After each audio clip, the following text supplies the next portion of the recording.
At my son's wedding, they replaced my seat with a trash can, and when I looked up, my daughter-in-law smiled and said, "It's just a joke. Don't be so dramatic."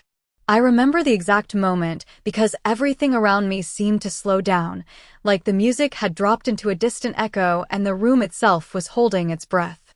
The reception hall was beautiful in that polished, expensive way. White roses arranged in tall crystal vases, soft golden lights reflecting off polished silverware, the kind of place where every detail had been carefully curated to look effortless.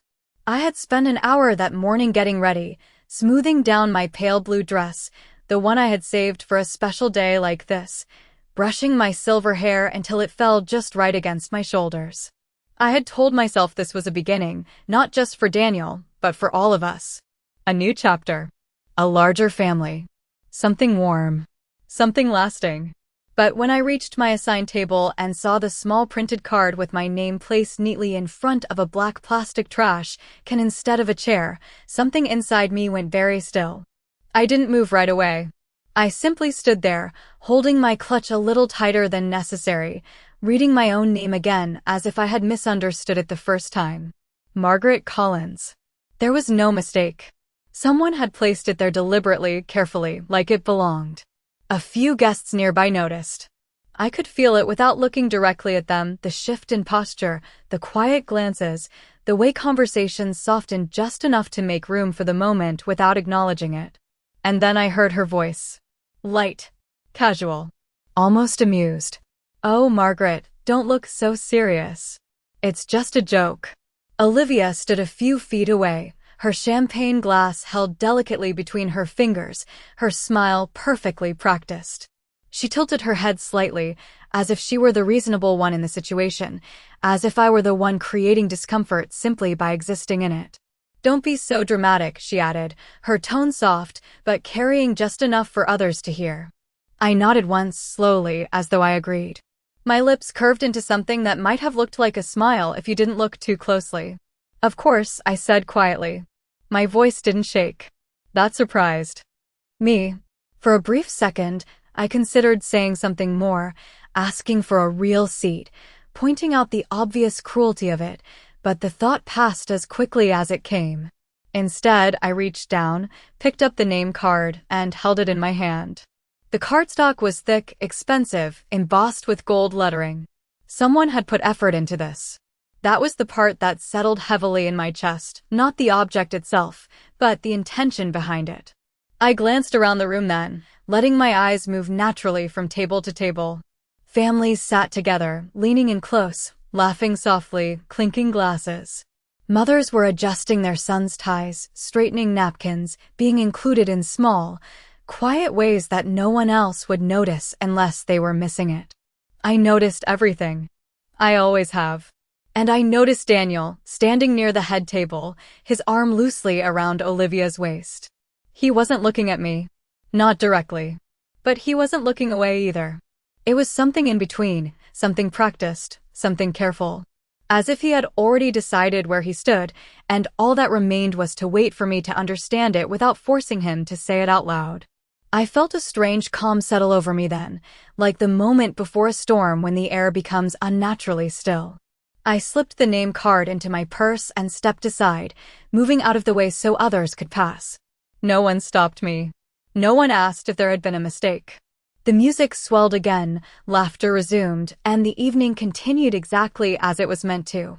Except now, I was no longer part of it. Not in the way I had believed I was. I found a place to stand near the edge of the room, just far enough to observe without being noticed, and I watched. I watched the way Olivia moved through the crowd, gracious and charming, accepting compliments as if she had earned every one of them. I watched Daniel laugh at something one of his friends said, his expression relaxed, easy, untouched by the small disruption that had just taken place. And I realized something then, something that didn't arrive with anger or sadness, but with clarity. This wasn't a misunderstanding. It wasn't a misplaced joke that had gone too far.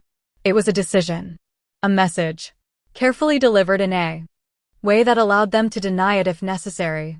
I stood there for a long time, longer than anyone would have expected, letting the realization settle into place piece by piece. The flowers, the lights, the music, the carefully arranged tables, it all continued around me, untouched, perfect. And in the middle of it, I understood something with absolute certainty. They had given me a trash can because, in their eyes, that was exactly where I belonged. And the most surprising part wasn't the insult itself. It was how calm I felt once I finally saw it clearly. Because clarity, I've learned, is where everything begins. I remained standing there longer than I should have, long enough for the initial shock to settle into something quieter, something colder, like a glass of water left untouched on a table long after the ice has melted. People moved around me as if I were part of the decor, something placed deliberately at the edge of the room to fill space, but not meant to be noticed. I adjusted the strap of my purse over my shoulder and took a slow breath, careful, measured, the way I used to when Daniel was a boy and something had gone wrong and I needed to stay calm for him.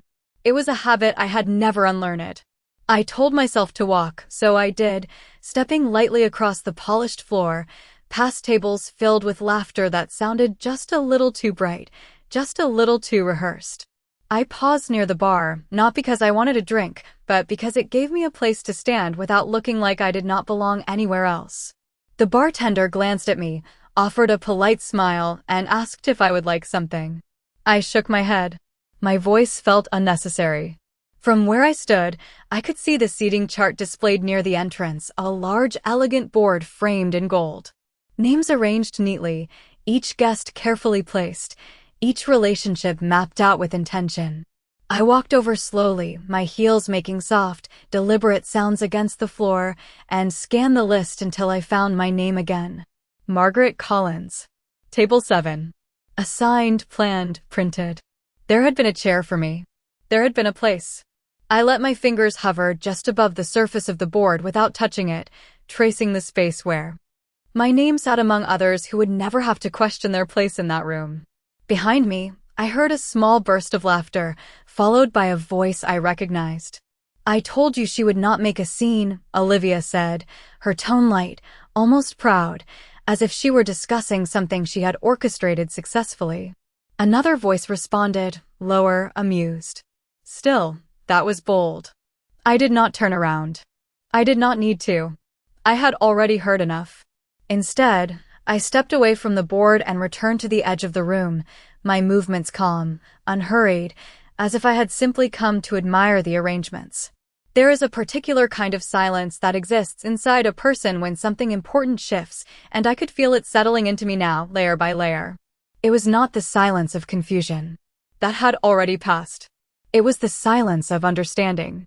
I watched as a server adjusted a chair at one of the tables, straightening it carefully so it aligned perfectly with the others.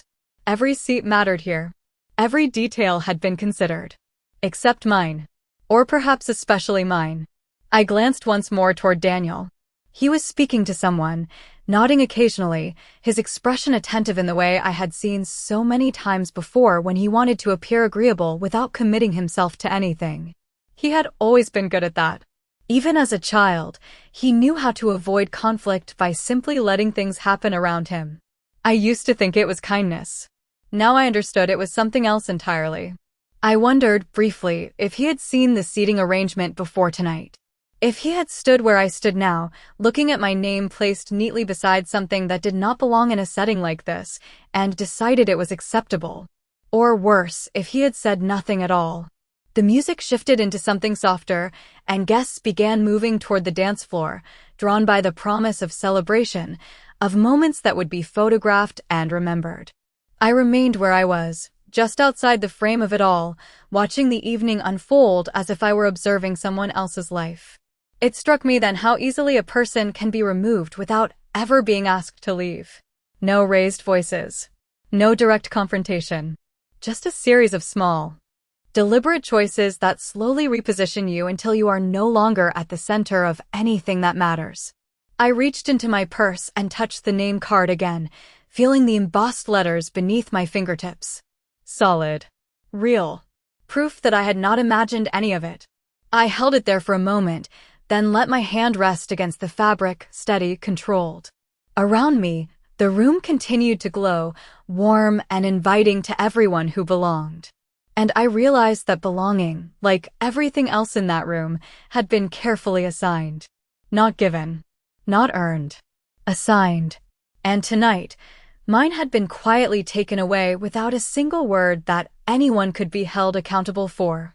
I lifted my head slightly, my posture straightening without effort, and allowed a small, almost imperceptible smile to form.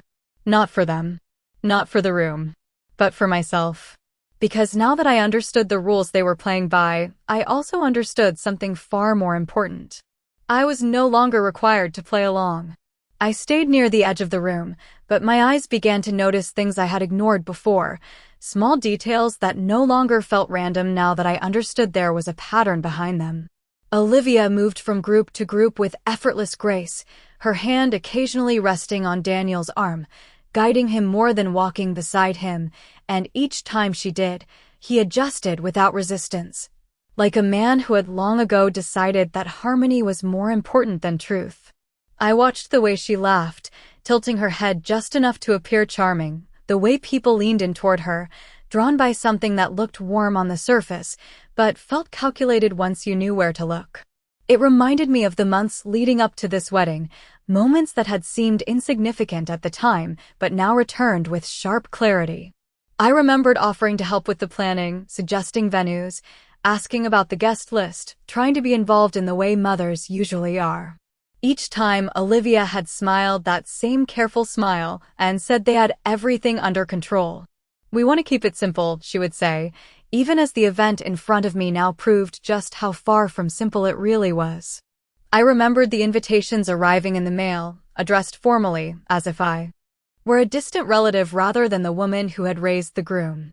I remembered calling Daniel to ask about the rehearsal dinner, only for him to hesitate before telling me it would be a small, private gathering.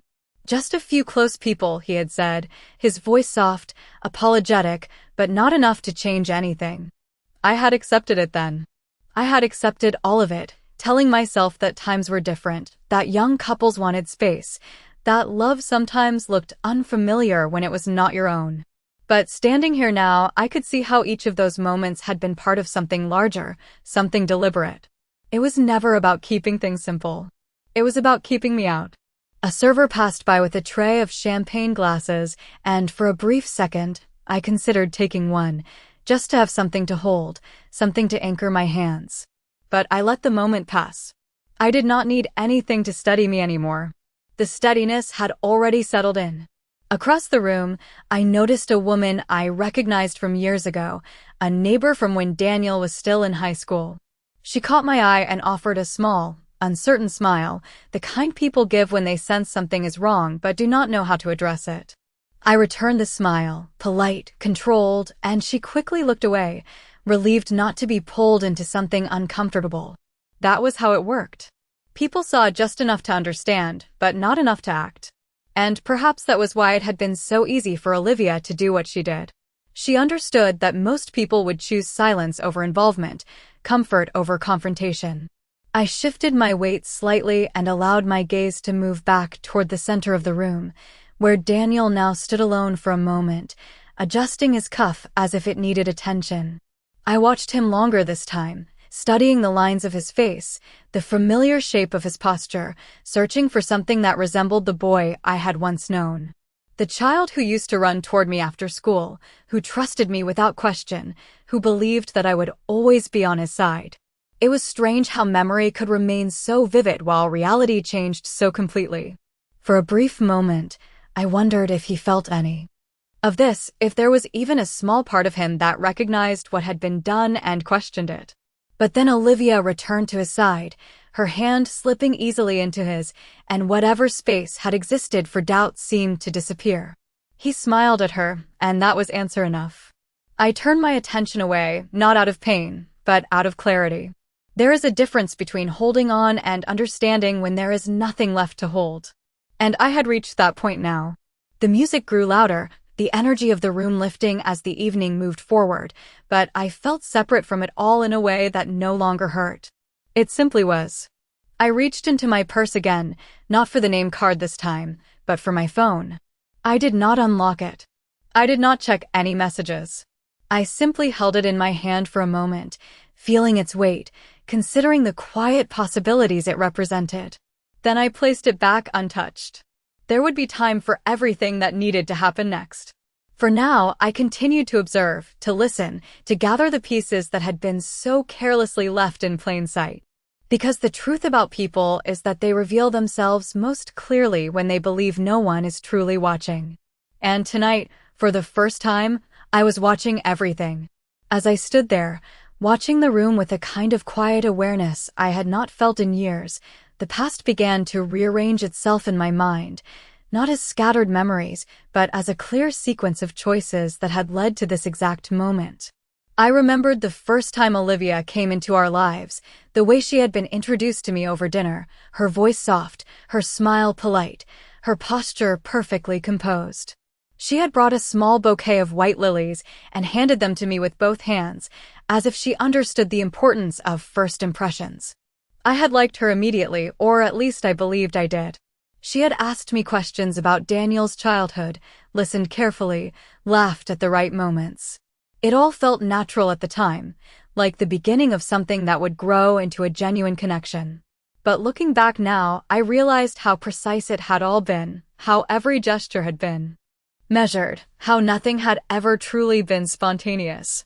Over time, the shifts had been subtle, almost impossible to notice unless you were paying close attention. Invitations to dinner that came less frequently. Conversations that ended a little too quickly. Decisions that were made before I was ever consulted. I remembered the first holiday they hosted after moving into their new home. I had offered to bring my usual dishes, the ones Daniel had always loved growing up, but Olivia had gently declined, explaining that she wanted to try something new, something modern. I had agreed, of course. It seemed reasonable. But when I arrived, I noticed there was no space set for anything I might have brought. No room for my traditions, no place for the familiar. It was not exclusion in a way that could be called out. It was something quieter. Something that made you question yourself before you questioned them. I remembered standing in their kitchen that day, watching Olivia move confidently from one task to another, directing the flow of the evening without ever raising her voice. Guests responded to her easily, drawn into her rhythm, while I found myself stepping back, adjusting, making room without realizing I was being moved. Daniel had been there, of course, moving between conversations, occasionally glancing at me with a small smile that felt more like reassurance than connection. At the time, I told myself it was normal, that this was what happened when children built lives of their own. But tonight, standing in this carefully orchestrated room, I could see how each of those moments had not been isolated. They had been steps. Gradual, deliberate steps that created distance while maintaining the appearance of harmony. I thought about the phone calls that had grown shorter, the visits that had become less frequent, the way information about their lives seemed to arrive after decisions had already been made. I had adjusted each time, telling myself not to be demanding, not to interfere, not to become the kind of mother people complained about. I had been careful, respectful, considerate. And in doing so, I had slowly removed myself from the center of my own place in their lives. I could see it now with a clarity that felt almost clinical, like looking at a completed puzzle from above and realizing the image had been forming long before you recognized it. Around me, the celebration continued, the soft hum of conversation blending with the music, the clinking of glasses marking moments of shared joy that I no longer felt connected to. I watched as Olivia greeted another group of guests, her smile unwavering, her presence commanding in a way that made everything seem effortless. People trusted what they saw. They always did. And what they saw was a woman who had everything under control. What they did not see were the small adjustments, the careful omissions, the quiet decisions that shaped everything beneath the surface. I shifted my gaze once more toward Daniel, and for the first time, I did not look at him as my son, not in the way I always had. I looked at him as he was now, a man standing beside his wife, aligned with her in ways that no longer left room for me. It was not a sudden realization. It was something that had been building for years, now finally settling into place. I felt no urge to call him over, no need to ask questions that would only lead to rehearsed answers. There was nothing left to clarify. The truth was already clear enough. I reached into my purse again, my fingers brushing against the smooth surface of the name card before moving past it. I did not need to hold it anymore. I had already taken in everything it represented. Instead, I let my hand rest lightly against the inside of the purse, steady, grounded. The room, the people, the carefully constructed evening, all of it remained unchanged. But I had changed. And that difference, quiet as it was, felt more significant than anything else that had happened tonight. It was not until later in the evening, when the music softened and guests began settling into quieter conversations, that someone finally stepped close enough to break the invisible distance that had formed around me. "Margaret," a familiar voice said gently, and I turned to see Eleanor Hayes standing beside me, her expression careful, her eyes carrying a kind of concern that had not been entirely erased by politeness. I had known Eleanor for years, long before Daniel met Olivia, back when neighborhood gatherings still felt genuine and people spoke more freely than they do now. She glanced briefly toward the center of the room, then back at me, lowering her voice just enough to keep the moment contained. "I saw what happened earlier," she said. There was no hesitation in her tone, no attempt to soften the reality of it. Just a simple acknowledgement. I held her gaze for a second before offering a small nod. "It was very creative," I replied, my voice steady, almost light. Eleanor did not smile. "It was intentional," she said quietly. The words settled between us, not heavy, but precise. I did not ask her what she meant. I already knew. But there was something in the way she stood there, choosing to stay instead of stepping away like everyone else, that made me listen a little more closely. She glanced again toward Olivia, who was now speaking animatedly with a group near the dance floor, her laughter rising above the music just enough to draw attention without demanding it. "I overheard them earlier," Eleanor continued, her voice calm but firm. "Before you arrived. They were talking about the seating. Olivia said it would be a memorable touch." She paused briefly as if deciding how much more to say. Daniel did not argue. That part did not surprise me. Not anymore. Still, hearing it spoken out loud shifted something subtle but important, like a final piece sliding into place. I let out a quiet breath, not of frustration, but of confirmation. "Thank you," I said simply. Eleanor studied me for a moment, as if expecting a stronger reaction, perhaps anger or hurt or even disbelief. When none came, her expression softened slightly, though the concern remained. "Are you all right?" she asked. It was a question people often ask without truly wanting an answer, but in her case, I sensed she meant it. I considered it for a moment, not out of uncertainty, but because I wanted to be precise. "I am aware," I said finally. That seemed to satisfy something in her, though it also left her with no clear role to play. She nodded once, slowly, then reached out and placed a gentle hand on my arm, a brief, grounding gesture. "If you need anything," she said, leaving the sentence unfinished, as if the rest was understood. I nodded again, and she stepped back, not retreating, but returning to her place in the room with the quiet dignity of someone who had done what she could. As she moved away, I remained where I was, letting her words settle into the stillness I had already built within myself. It was one thing to understand something through observation, through patterns and subtle shifts. It was another to have it confirmed so plainly, without interpretation or doubt. The difference was not emotional. It was structural. It gave clarity a kind of weight that could not be ignored or explained away. I turned my attention once more to the room, but now everything I saw felt sharper, more defined. Olivia's movements, Daniel's silence, the way conversations flowed around them, all of it aligned perfectly with what Eleanor had just told me. There were no loose ends left to consider. No alternative explanations to entertain. Just a clear, deliberate choice that had been made long before I walked through those doors. I reached into my purse again, this time pulling out the name card and holding it between my fingers. Under the soft lighting, the gold lettering caught a faint glimmer, elegant, almost beautiful if you did not know the context.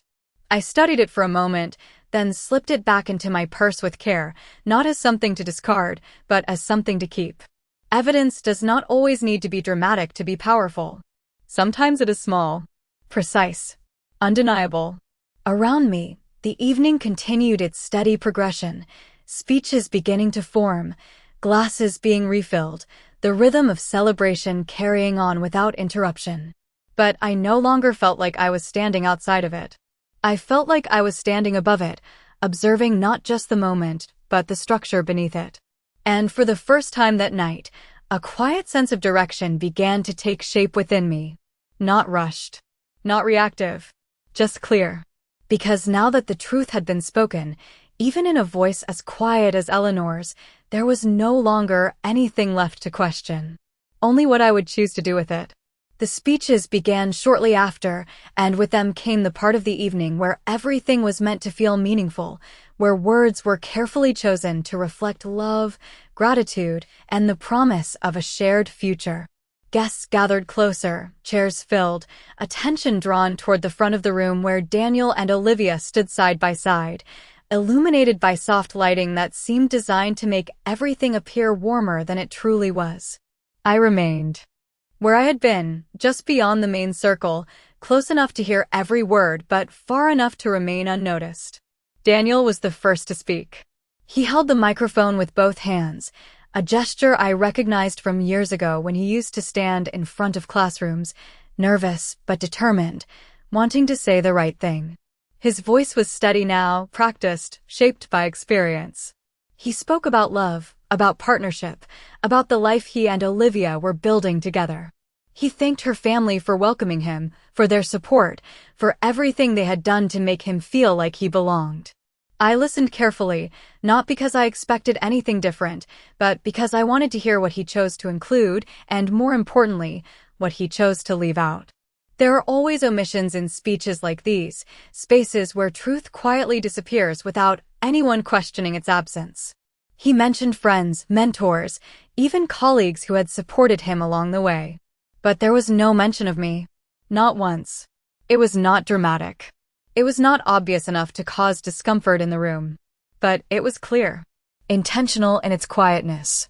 I watched as he smiled, as the audience responded with polite laughter at the right moments, as Olivia looked at him with admiration that appeared genuine to anyone who had not learned to look beneath the surface. When he finished, the applause came easily, filling the room with a warmth that did not reach where I stood. Olivia took the microphone next.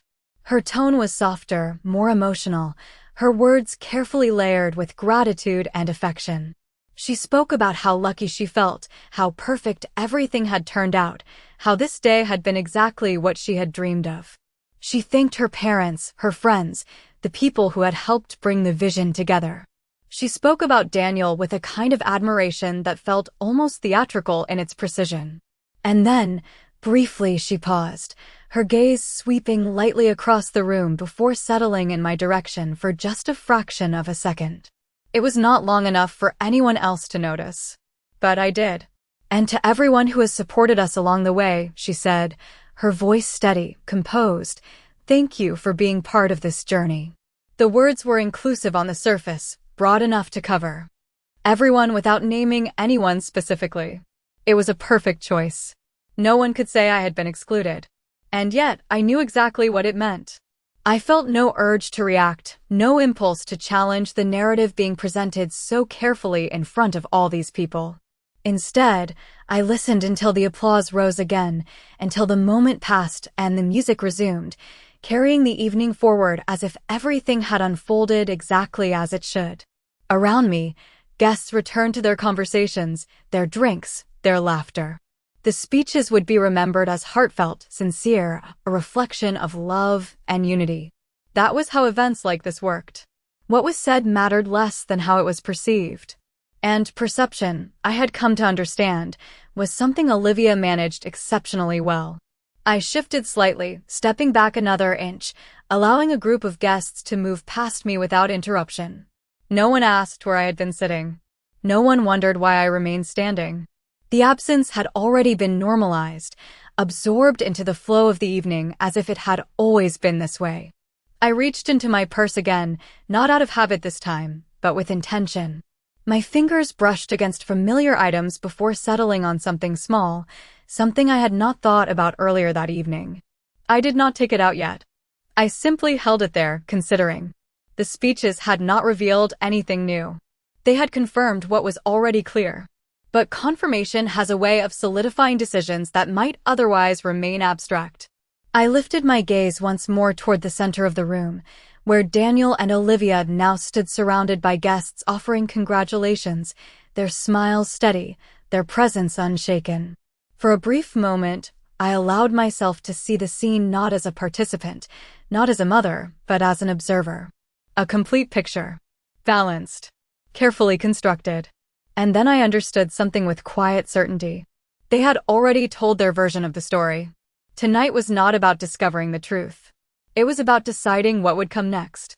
I let my hand relax, releasing the object inside my purse without removing it, and allowed a small, controlled breath to settle in my chest.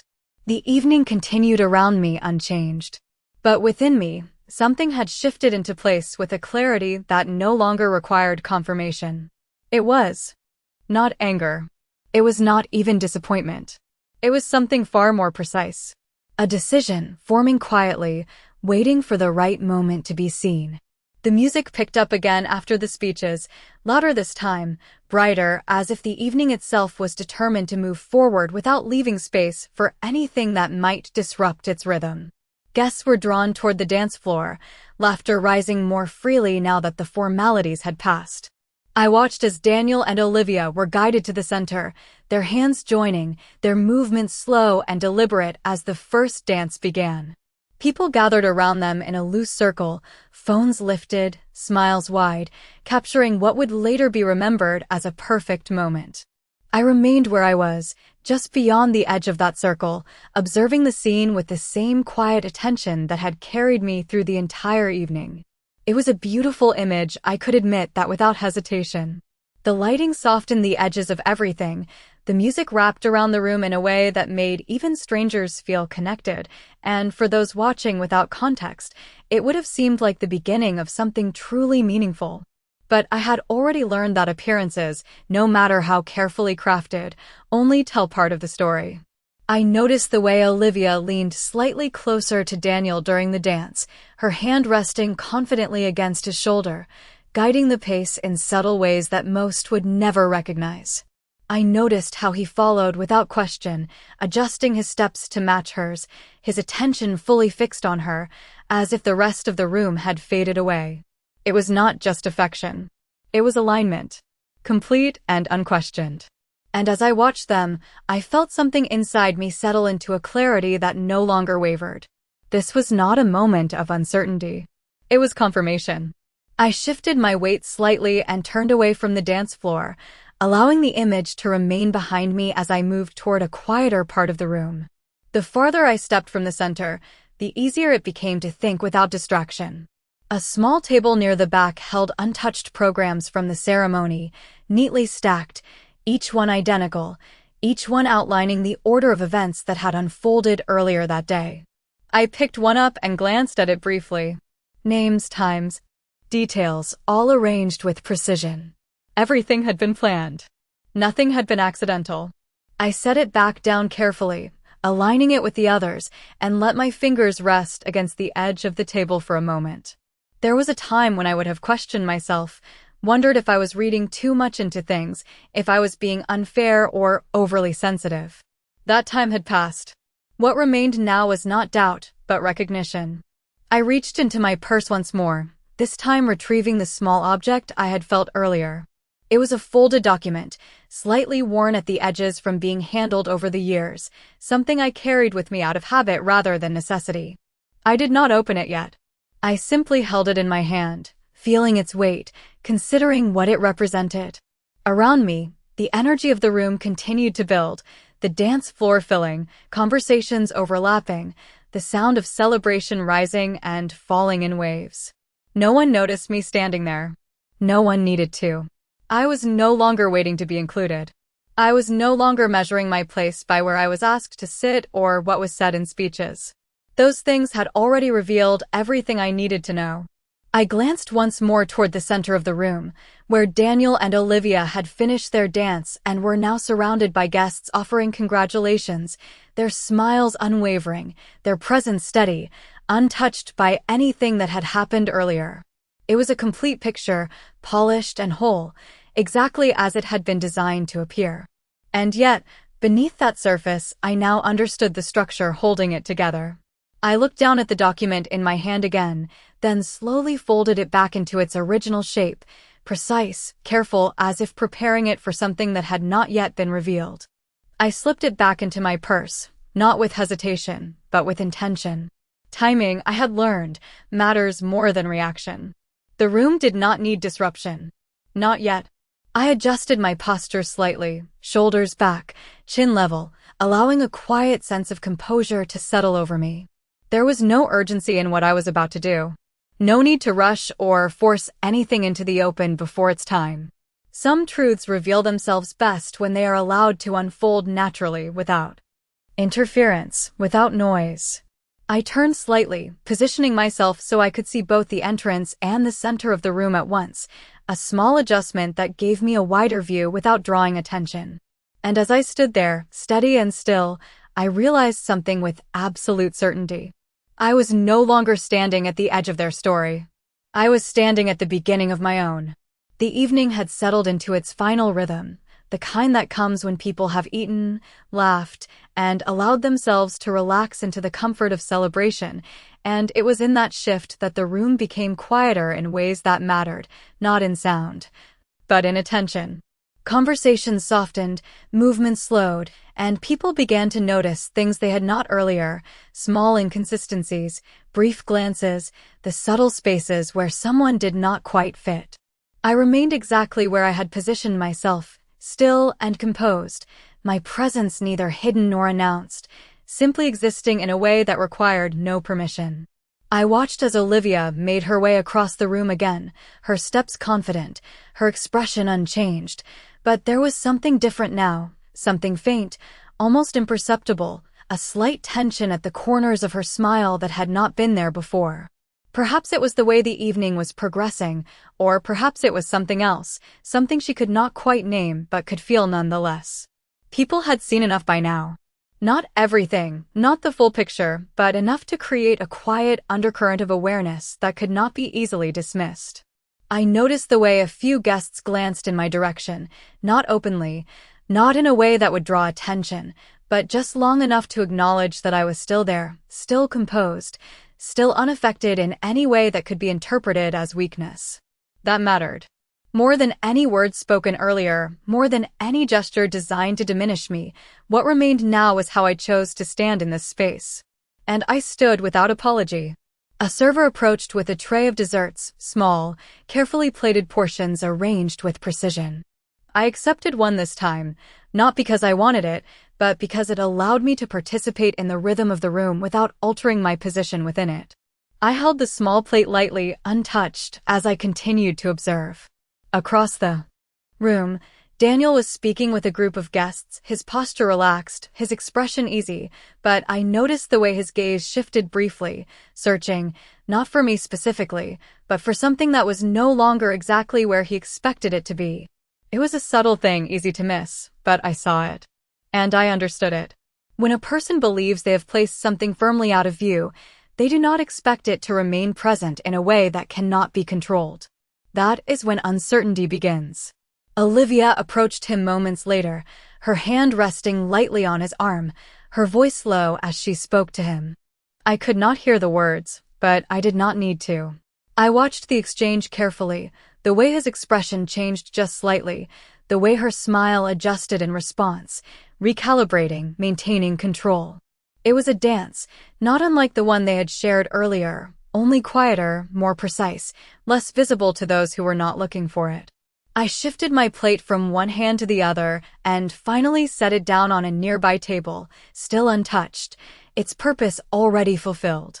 The room had begun to reorganize itself in small ways, conversations shifting, attention redistributing, the energy no longer entirely centered where it had been at the beginning of the night.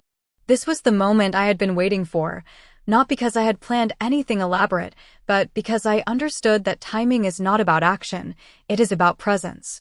I took a single step forward, then another, moving not toward the center, but into a space where I could be seen without interrupting anything that was already happening. It was a simple movement, quiet, deliberate, but it changed the way the room held me. A few conversations paused for just a second, not long enough to be obvious, but long enough to register. I did not speak. I did not gesture. I simply stood there, composed, grounded, allowing the moment to exist without forcing it into something it did not need to be. And in that stillness, something shifted again, not in me, but in the space around me. Olivia noticed it first.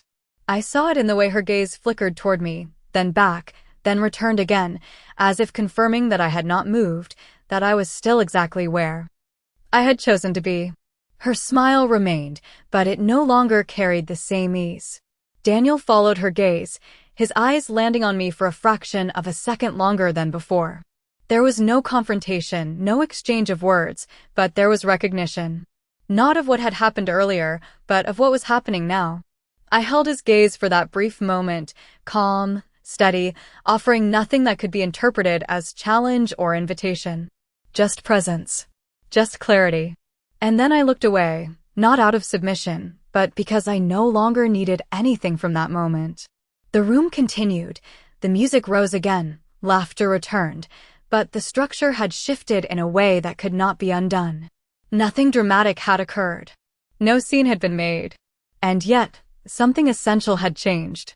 Because now, whether they admitted it or not, they knew I was no longer someone who could be quietly moved out of place without consequence.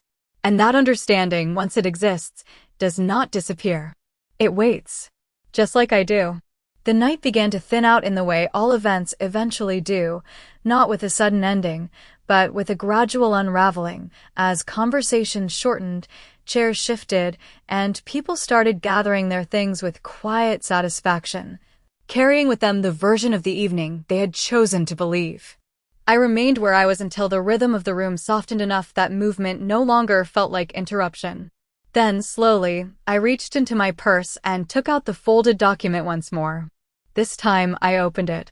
The paper made a faint sound as it unfolded, a small, ordinary noise that somehow felt louder in the stillness I had created around myself. I glanced down at it briefly, not because I needed to read it again, but because I wanted to acknowledge it for what it was. A record. A decision. Something that had been written long before tonight, but now carried a different weight. I folded it carefully and held it in my hand as I began to walk, not hurried, not hesitant, simply moving with purpose toward the center of the room. No one stopped me. No one questioned it. Movement, when done with enough certainty, rarely invites resistance. I approached Daniel and Olivia just as a small circle of guests began to disperse, their congratulations already given, their attention shifting elsewhere. They turned toward me almost at the same time, as if they had both been aware of my presence long before I reached them. For a brief moment, none of us spoke. The music continued in the background, soft, distant, leaving just enough space for words to exist without being forced. Olivia was the first to smile. It was the same smile she had worn all evening, polished, composed, but now there was something behind it, something that had not been there earlier. "Margaret," she said, her tone light, measured. "I hope you're enjoying the evening." I met her gaze steadily, then shifted my attention to Daniel.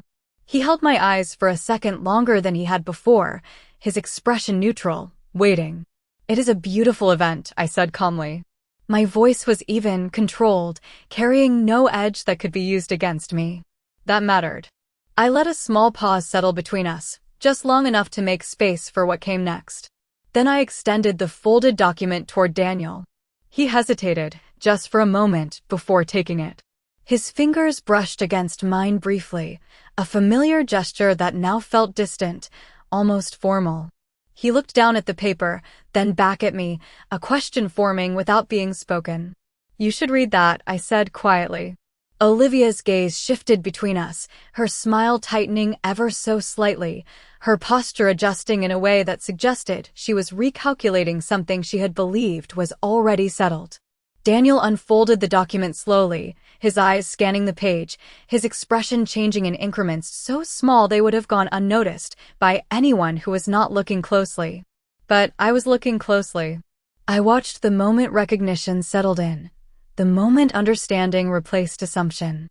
He looked up at me again, this time with something different in his eyes, something that had not been there earlier in the evening. Not guilt. Not exactly. Something closer to realization. "Mom," he began, his voice quieter now, less certain. I did not interrupt him. I did not need to. "It was finalized last year," I said, my tone unchanged. "Everything has been arranged accordingly." Olivia stepped slightly closer to him, her attention now fully fixed on the document in his hands. "What is that?" she asked, her voice still controlled, but no longer effortless. Daniel did not answer her right away. He was still reading, still processing. I allowed the silence to stretch, not uncomfortably, but deliberately. This was not a moment for explanation. It was a moment for understanding. Around us, the room continued its quiet descent toward conclusion, guests beginning to say their goodbyes, unaware that something far more significant than any speech or dance had just taken place. I reached into my purse one final time and removed the name card, holding it lightly between my fingers. I glanced at it briefly, then set it down on the nearest table, placing it carefully beside an untouched glass. A small gesture. Simple. Final. I looked back at Daniel and Olivia, my expression calm, composed, offering nothing that could be interpreted as anger or accusation. Just clarity. Just presence. "Enjoy your evening," I said softly. Then I turned and walked away, my steps steady, unhurried, carrying me toward the exit without hesitation. No one stopped me. No one called after me. And I did not look back. Because some things do not need to be explained once they have been understood. They only need to be acknowledged. And then, left exactly where they belong.